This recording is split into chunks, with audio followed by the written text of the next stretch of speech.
Hey everyone, the pups and I are here at a humane society in Boise, Idaho. Every year, millions of dogs are abandoned, dropped off, and found. They come into the shelter matted. You're not even able to see the beautiful dog that's underneath all of the fur. While rescue organizations are working tirelessly to help these dogs, unfortunately, not even half of them are getting the grooming that they need.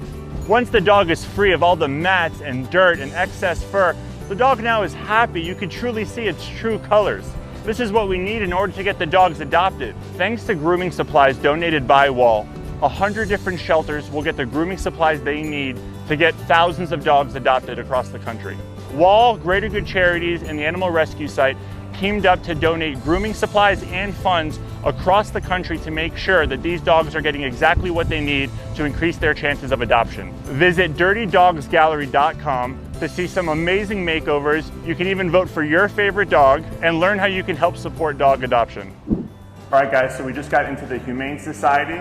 Obviously we have some lovely cats behind us, but we're here to talk about dogs and WAL. And one thing that I've noticed and realized recently is that I've never really asked enough questions about grooming and the importance of grooming.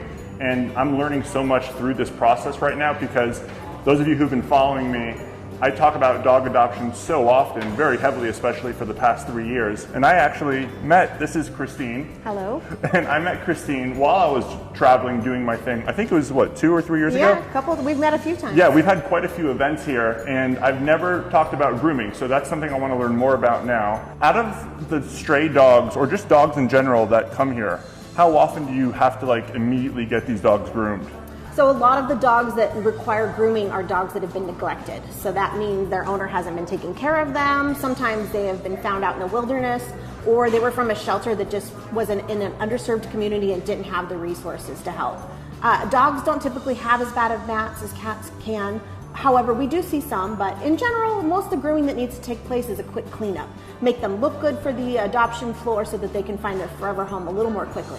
Got it. I've seen so many videos online, like before and after, where a dog will come into a shelter or be rescued from a rescue group, and you think that this dog is really just a big mop. Like you can literally not even see his or her eyes. And then the before and after, it's not even the breed that I thought it was. It's a completely different breed, a completely different dog. Do you guys experience that here every now and then? Absolutely. We have a lot of animals when they do have matting and they have those stickers stuck in them, so they can get burrs. They can get cheatgrass stuck on them, and then that cheatgrass can work its way into their skin. It can go into their paws, into their ears, their mouths. Sometimes it will require surgical removal.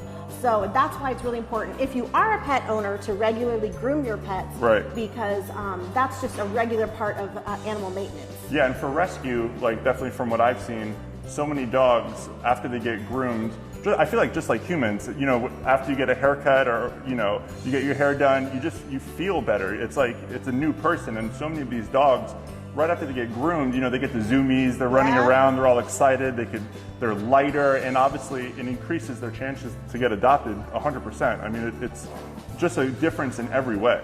Absolutely, and sometimes they're carrying fecal matter in their mats too, which is unsanitary. So not only are we increasing their chances for adoption, but we're making them healthy before they get adopted, so that when they get to their forever home, they get a really great fresh new start. All right, cool. Well, I know that you know briefly why I'm here, but what I do want to tell you is that while I'm here, WAL is going to be donating a ton of products to help you guys groom your dogs and groom, even if you want to groom cats. But yeah, we're going to drop off, I already have it here, but we're going to give you so many different things from WAL to help you guys out. Well, thank you, Lee, and thank you, WAL. For sure. Can we meet some pups while we're here? Absolutely. So we have a couple lined up that have had some neglected hair, and we're going to go ahead and take a look at them. All right, let's see what we can do. All right. Let's meet some pups. Come on, guys.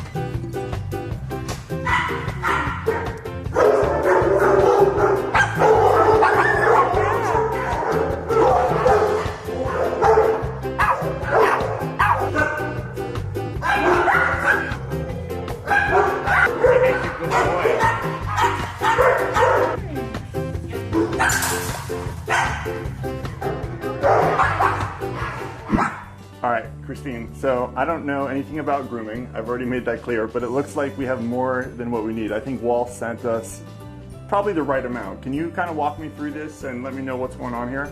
I know like WAL brushes. When I do my own little grooming, I just know about the clippers and the brush.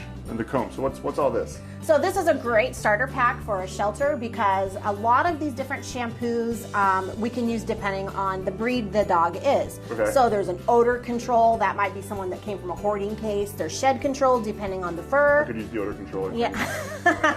It smells great. So then you have some puppy, and then of course, you know, your oatmeal. So Wall has done a really great job with providing a lot of options so that you can do the best product for the pet.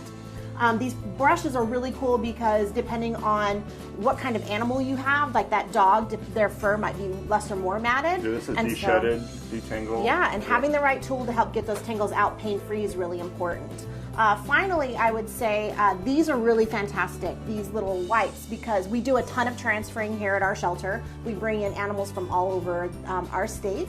And so we'll have animals that do go potty in their kennel, and sometimes just having a quick cleanup when we're before we put them into the kennel or after we potty them. This is really nice because no one wants to sit in their own feces. This is like a quick solution type of thing? Absolutely. And then we have a quick drying towel, which is amazing because, you know, some breeds have a lot of fur and will stay wet for a very long time. I really didn't know Wall made stuff like this.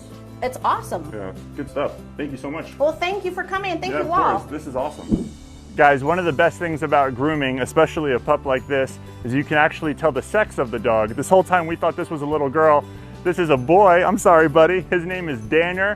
Now he's looking very spiffy and he's ready to go. So basically, here's how this works. The Dirty Dogs contest is up to you. The public votes. You can vote for your favorite dog once a day. Just go to dirtydogsgallery.com.